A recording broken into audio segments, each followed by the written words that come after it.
our impact on Russia. And at the same time, this is the way to create the best possible conditions under which Ukraine is able to negotiate. Thank you.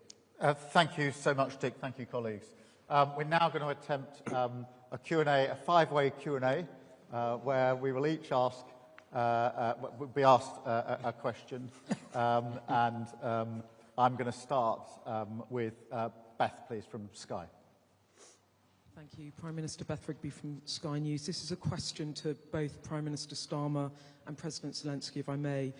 You are the coalition of the willing, but you're unable to stop President Putin without US support. How disappointing is it that President Trump won't at the moment provide long-range Tomahawk missiles? And is the President right when he says you'll hopefully be able to get the war over without them? Can you? And PM Starmer, if I may, this domestic question. Overnight you suffered a disastrous election loss in Caerphilly, a seat that's been a Labour-held seat for over a century. Was it a gut punch for you? And if you can't turn this around in the Senate elections next May, will you have to go? Thank you very much.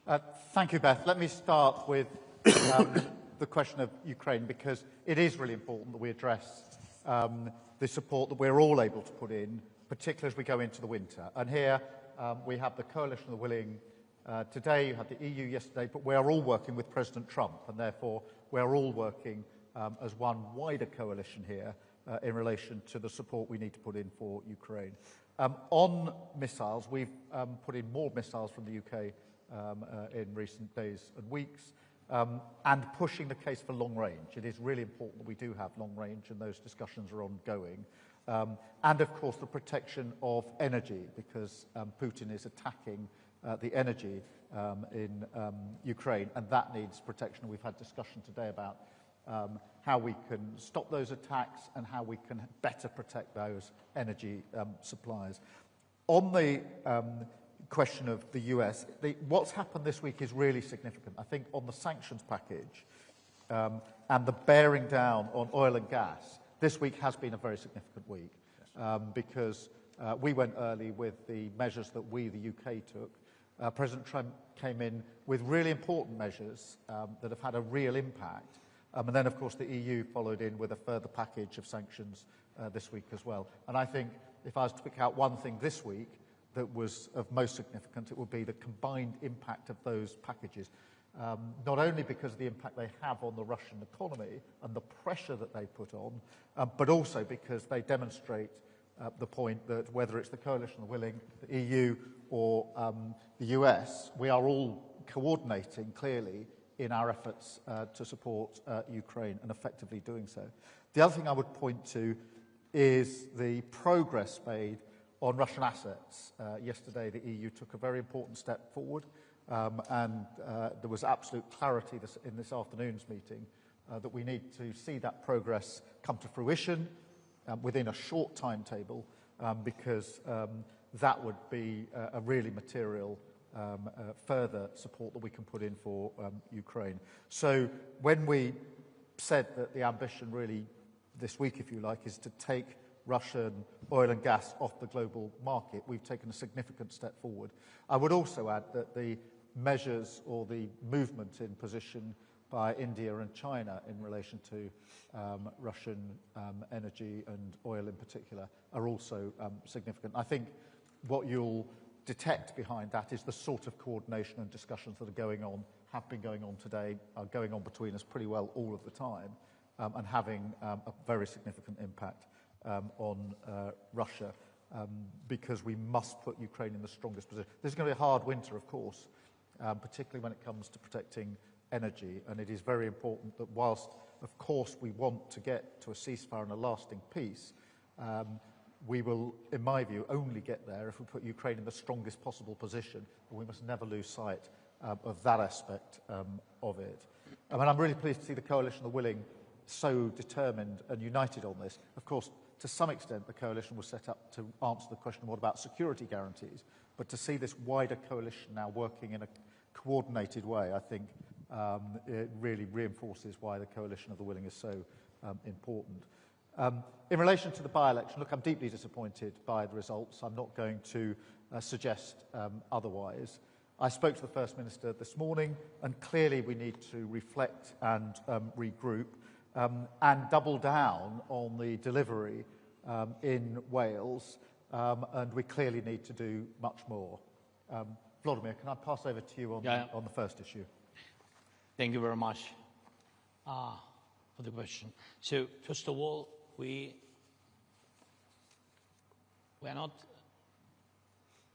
finding and we are not searching the way how to stop Putin and how to finish this war without the United States. So our plan is to make strong steps together. That is the plan, by the way, of Putin. He wants to divide us, to make us weaker. And that's why I think that we have to do everything together. First, of course, pressure on Putin, but really practically. First, sanctions, and you see the 19th package, and oil pressure from the United States. And I think this is a very strong step. The second point is long-range pressure between us. From the very beginning, it was about our drones, our long range. Then, God bless, we had such partners like UK and France, and the partners gave us Storm Shadows and Scalps. Then, only after that, United States joined us, and we began to use ATACMS. Not big number, but in any way, it's about together. Yes, and now we count on some more strong instruments, but we will see. Yes, then about air defense. Again, it's about together decisions. We really don't have something which can destroy ballistic. That's why Americans helped us, but also Europeans, because firstly, Europe delivered Patriot systems, but United States, they did it together because United States gave licenses for this. Yes, but I hope that we will in any way we will find a way how to produce our own systems. We have to do it, and I think this is the most important thing, that politically it's very important to go together. That's what about coalition are willing, and the result at the end will be security guarantees. And again, with the security guarantees, we need to have United States. This is very important. Thank you. Thank you very much. Volodymyr, I'm going to pass over to you to call your question, please. Thank you so much. Highly prepared. Валерія Пашко, доброго дня, Суспільне. Public Broadcaster of Ukraine. I have one question for all. It's on reparation loans. So, Mr. President, you were quite optimistic about the political decisions yesterday, but it seems not to have happened yet. What's your view on that? Is it disappointing now for you?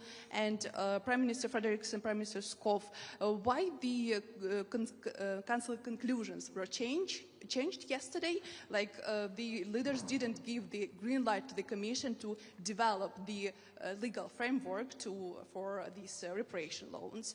What would the discussion look like yesterday? And Prime Minister Starmer, for you, is the EU could join to share this financial burden, because the EU aims to bring on board all the G7 countries? Thanks.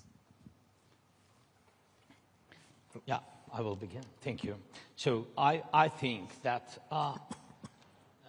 the decision with Russian frozen assets is crucial for us, and but I think that there are 3 steps in this question with frozen assets. The first one is political decision, then practical decision, and then then implementation. And I think that yesterday we've got political decision. That's why I think this is positive signal. Then practical decision. We hope that we can get it to the end of this year. And only after that, implementation. So that's, God bless, we can have at the very beginning of the year. But we will see. Thank you. Mette, probably makes sense. Yes, let me be very clear. I think the idea of a so-called reparation loan is good. I haven't seen any alternative. And the idea of letting Russia pay for the damages they have done in Ukraine is the only way forward. Of course, there are some technical questions that has to be answered. There are a lot of details that we have to work on. But first and foremost, this is a political decision and a political choice. I support the idea totally, and I think we have to work in a way that we have a solution before Christmas Eve, so we are able to ensure that we can finance Ukraine for the next years. I know some colleagues find this way forward more difficult than I do, and we have to solve the problems, but I also have to say, what is the alternative? The alternative is not to let Russia win this war, and the alternative is not to ask all the Europeans to pay instead of Russia. So we need to solve the technical issues. I am sure that we will be able to do that, and then we will hopefully, I will work for that, have a decision before Christmas Eve. Dick, did you want to? Yeah, thank you. And of course, I fully agree with Mette. But let me just add a few points. The political decision yesterday was made, and that's very important, that we are going to financially support Ukraine in 26 and 27. And that's an important decision we made yesterday. It's important for Ukraine, it's important for the European Union, it's important for all our partners. Then the second issue is that we talked about, and I think this is an important issue.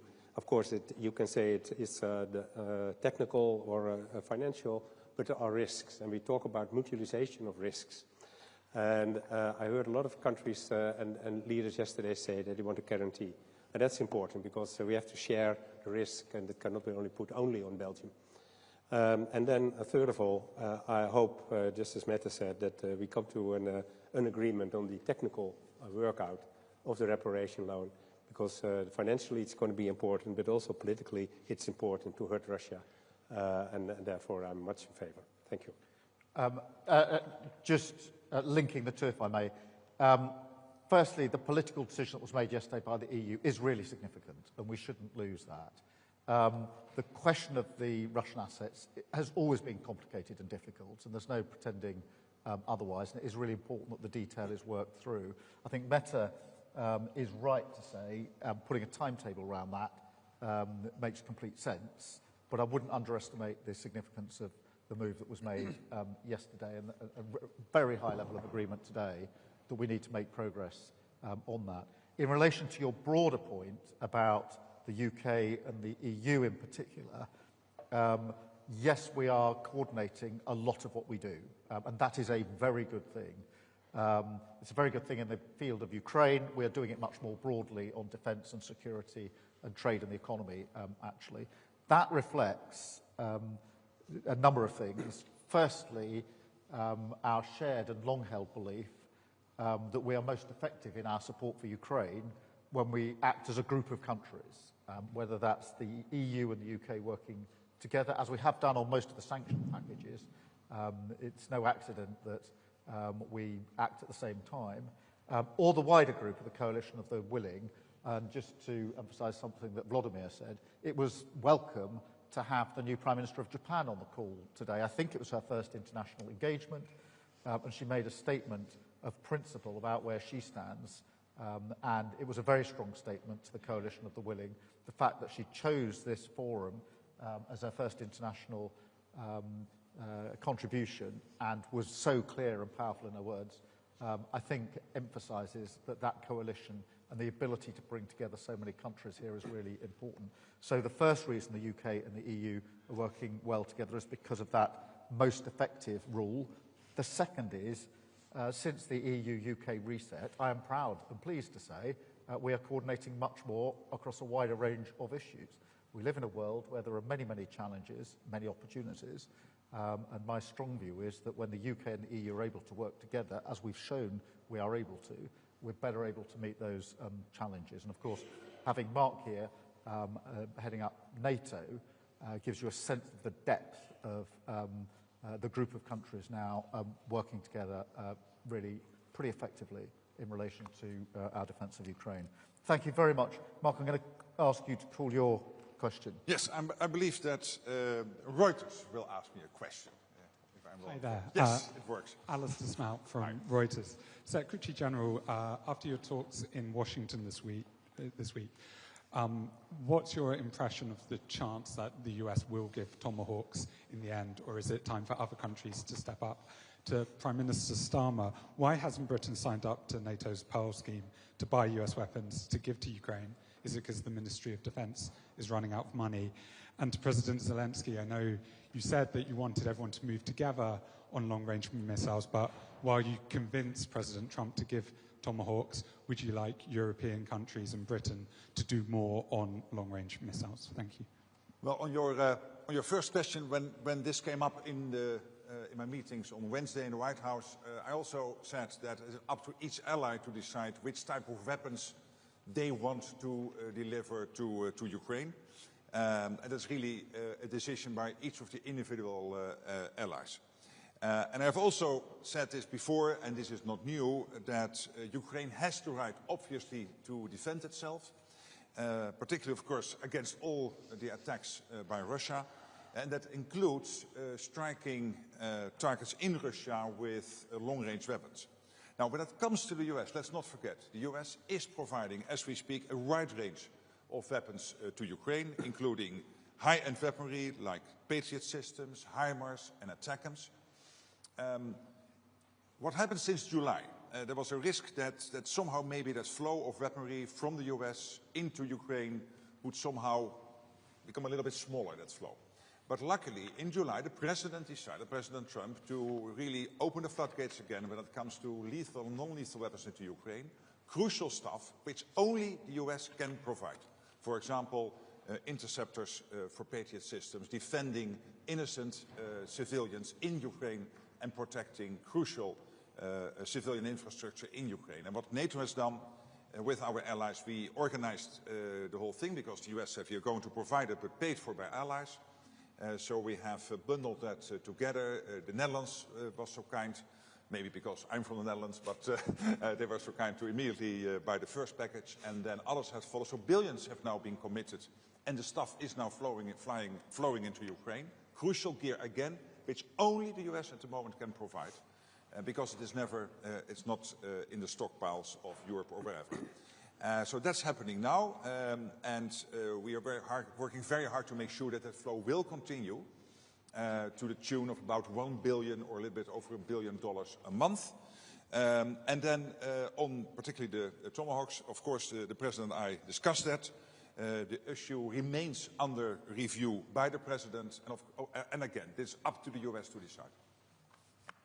Look, in relation to the UK's position, our support for Ukraine is very clear, and it's been there from the start. And we've made a huge contribution, whether that's financial or in particular on sanctions, the work we're doing there to bear down the example I've given of what we've done just this week. Also on capability, whether that's drone co-production, which we're working on at the moment, or long range, and many other aspects of capability. And in the liaison work that we have operating with our Ukrainian colleagues. So we're very clear about the support that we're putting in. And the reason for that is not just because this is about Ukraine's freedom and sovereignty, but because it's about the freedom that we all have across Europe. This is, of course, a fight for Ukraine's future and sovereignty, but it's also a fight for Europe and for the United Kingdom. And therefore, this isn't simply an act of us working with Ukraine solely for Ukrainian benefit. We are working with Ukraine for Ukraine, of course, but also for the benefit of all the rest of us. Thank you very much. Mette, can I come to you? I don't have any. You don't? Okay, great. It's a good thing Beth didn't know that to start with, although I should have definitely had another question. Dick, can I come to you first? Yes, and the question is going to be a surprise, that's I'm sure.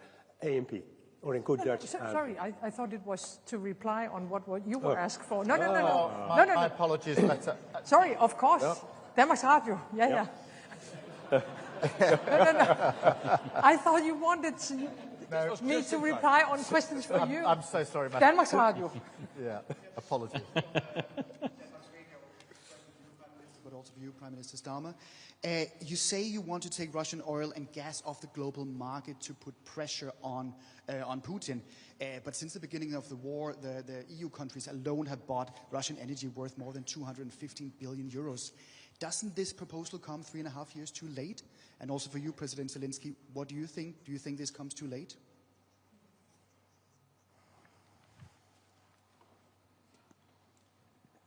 Mette, do you want? Does it come too late? Yes, it does.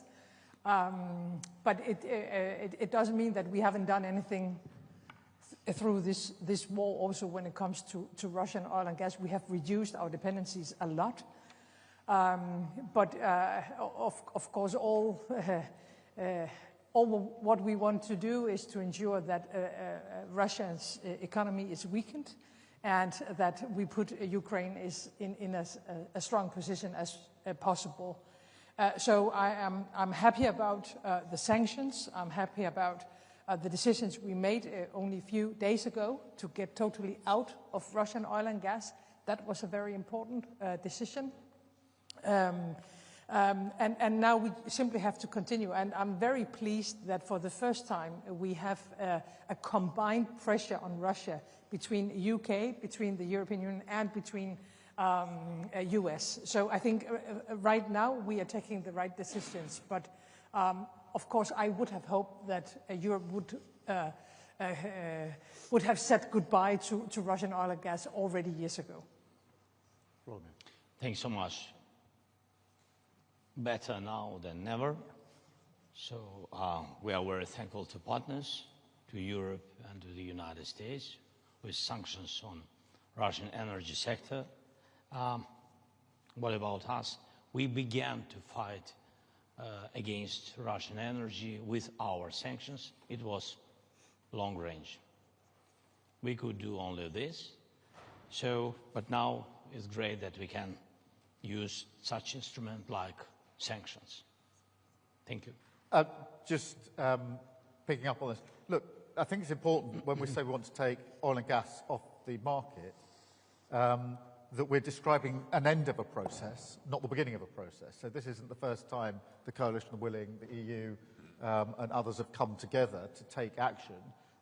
It's where we're getting, I hope, towards the end of the process where we will take it off the market. And therefore there's been months and years of our work actually on this. And I think it is really important that we continue to bear down. There are some countries which, in my view, should be moving a lot more quickly in relation to this. And obviously, that's a point that we make on a regular basis. But this is a description of what I hope will be the end of the process, not the beginning of the process. Thank you very much. And Dick, can I ask you to... Yeah, I try once again. Yes. It's still the same person. Yeah, it's still the same person. Lucky for me. Yes. To Prime Minister Schoof, President Zelensky is very clearly asking for more military support, specifically long range. He hasn't been able to get that this week. The Dutch government considers itself to be a frontrunner in supporting Ukraine. Why is it so difficult to significantly increase this kind of support? And President Zelensky, do you need allies like the Netherlands to increase their support? And has this week been disappointing to you? Well, thank you for the question. And I think it's, as you said, we are front runner for a long time. And I think that's very important. It's something that the Prime Minister of UK just mentioned as well. I mean, we do this because we absolutely believe, of course, that we have to support Ukraine and the Ukrainian people in their fight against the aggression war of Russia. But at the same time, it's so important to support, and we must never forget, that it's also about freedom and security in Europe, and therefore also for the Netherlands. And I want to underline that again, once again, because sometimes people forget. So it's not a war far away, it's a war close by. Yeah. Having said so, I think we do everything we can to support Ukraine, whatever it takes. And that also in relation to long-range weapons, even the Dutch Parliament did agree actually, in favor in a motion in the Dutch Parliament. So I feel very comfortable in trying to work together with Volodymyr and the countries, wherever they are, that want to help, and to make sure that we do everything we can. Thank you. Thank you very much. And first of all, really, we are thankful to the Netherlands, one of the biggest donators in Europe and in the world. It's true. I think this year you donated more than 4 billion.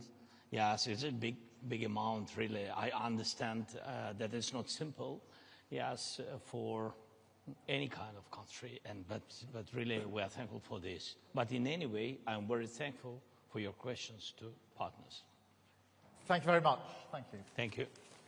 We need to go off in a reverse order. Right.